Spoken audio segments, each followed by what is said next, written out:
Manchester, 1840. Antes do sol sequer pensar em cruzar o horizonte carregado de fuligem, a sua vida já começou. Você não acorda com um despertador suave. Você acorda com o som do knocker up, um homem pago para bater na sua janela com uma vara de bambu até que você pule da cama. O chão do seu quarto é frio e úmido. Você divide esse espaço, talvez 3 metros quadrados, com sua esposa, 3 filhos e possivelmente outra família no canto oposto. O cheiro? É uma mistura intragável de mofo, urina acumulada e o odor metálico do carvão que impregna a sua pele. O café da manhã é uma ilusão. Um pedaço de pão-aveia, talvez um pouco de banha se a semana foi boa. Você caminha pelas ruas e a primeira coisa que nota é que não existe cor. Tudo é cinza. As paredes, o céu, as roupas das pessoas. A fumaça das chaminés das fábricas é tão densa que os pássaros morrem em pleno voo. Você chega aos portões da grande companhia Mill, o gigante de tijolos vermelhos que agora é o seu dono.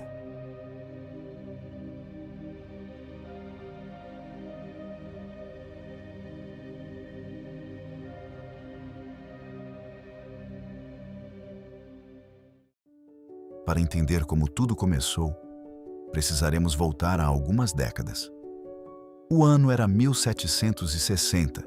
A indústria era refém da geografia. As fábricas eram chamadas de mills, ou moinhos. Elas dependiam exclusivamente da energia hidráulica. Até então, o uso do vapor já era conhecido como um processo de força bruta. O carvão mineral queimava em uma fornalha a temperaturas altíssimas para ferver a água em uma caldeira selada, criando vapor sob pressão. Esse vapor era injetado em um cilindro, empurrando um pistão com uma força que nenhum músculo humano ou animal poderia igualar.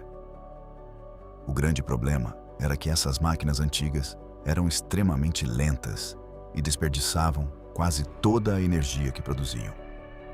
Além disso, para mover as máquinas, era necessário construir rodas de água gigantescas nas margens de rios de curso rápido. Então, se o rio secasse no verão, a produção parava. Se o rio congelasse no inverno, a fábrica morria. O dono da fábrica não escolhia onde construir. A natureza escolhia por ele. Mas isso estava para mudar. Em 1776, tivemos uma grande descoberta. James Watt introduziu o condensador separado, uma criação que resolvia o maior defeito técnico da época. Antes dele, o cilindro precisava ser resfriado e reaquecido a cada movimento, o que consumia quantidades absurdas de carvão. Com o condensador de Watt, a máquina tornou-se 75% mais eficiente e, finalmente, prática para o uso em larga escala dentro das fábricas. Pela primeira vez na história, o homem domesticou o fogo para gerar movimento contínuo, sem depender da natureza. A partir dali, a fábrica se libertou dos rios. Elas migraram para o centro das cidades, perto dos portos e da mão de obra, criando as metrópoles esfumaçadas que definiram o século XIX.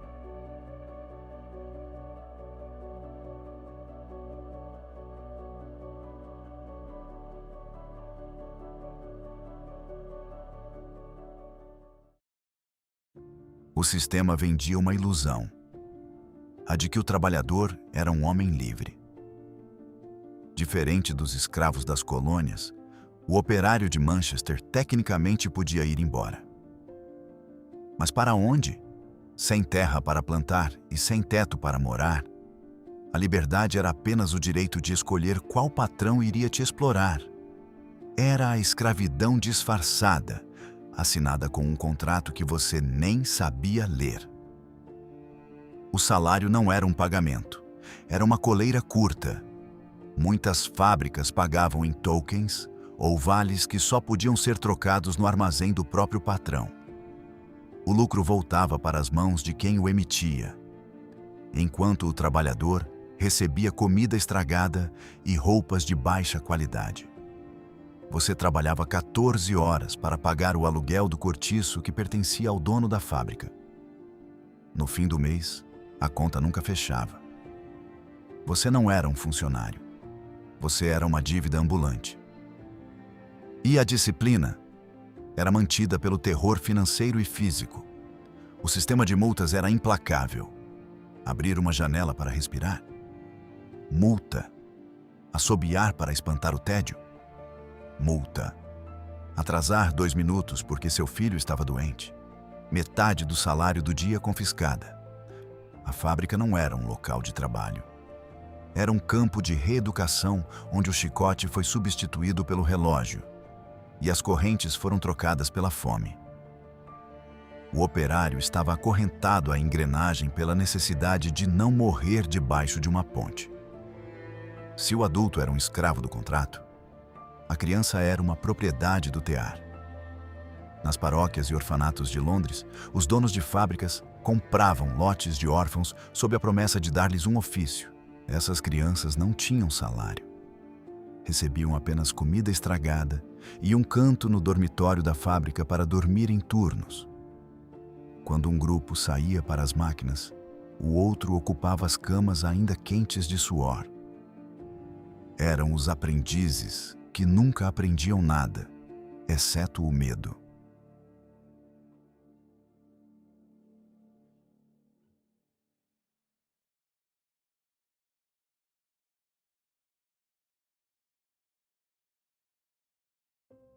Mas o vapor ensinou uma lição fundamental aos homens. Sob pressão excessiva e sem válvulas de escape, tudo explode. Para mudar o sistema, os operários entenderam que a moralidade não bastava. Era preciso ferir o bolso do império. A revolução não começou em assembleias, mas em sociedades secretas. Os luditas, por exemplo, operavam com táticas de guerrilha.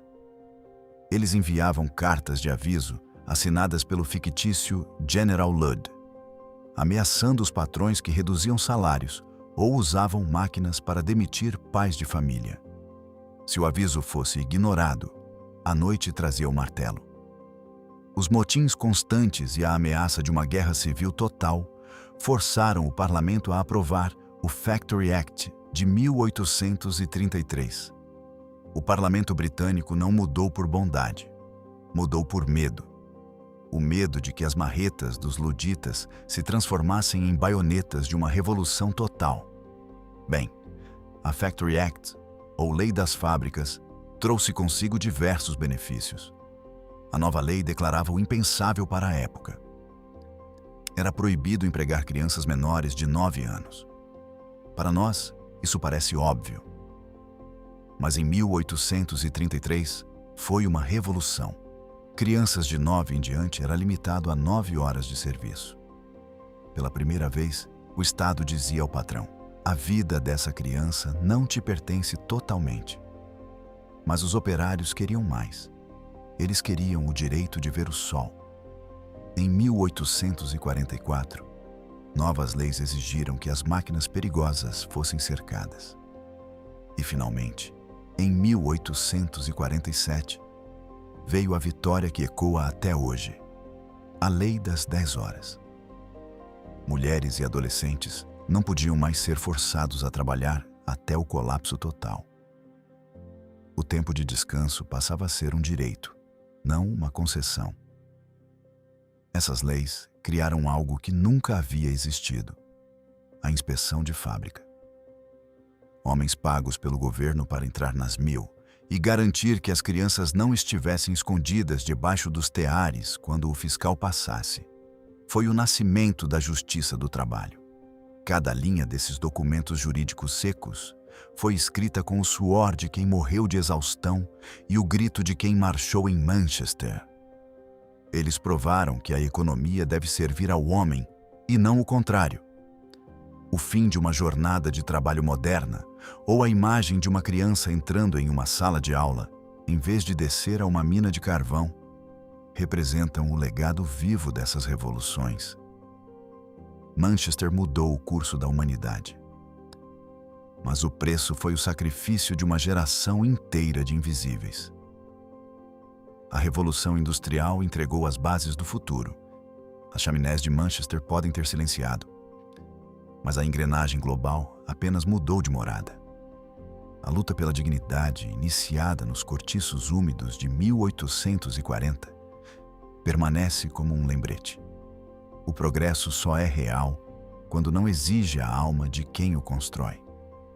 Se este relato trouxe uma nova perspectiva sobre as bases do nosso mundo, considere deixar o seu like e inscrever-se no canal. Sua participação é o que mantém essas histórias vivas. Compartilhe este vídeo com quem também acredita que o passado carrega as chaves do nosso futuro. Este é o canal Ecos da Humanidade e a gente se vê no próximo vídeo.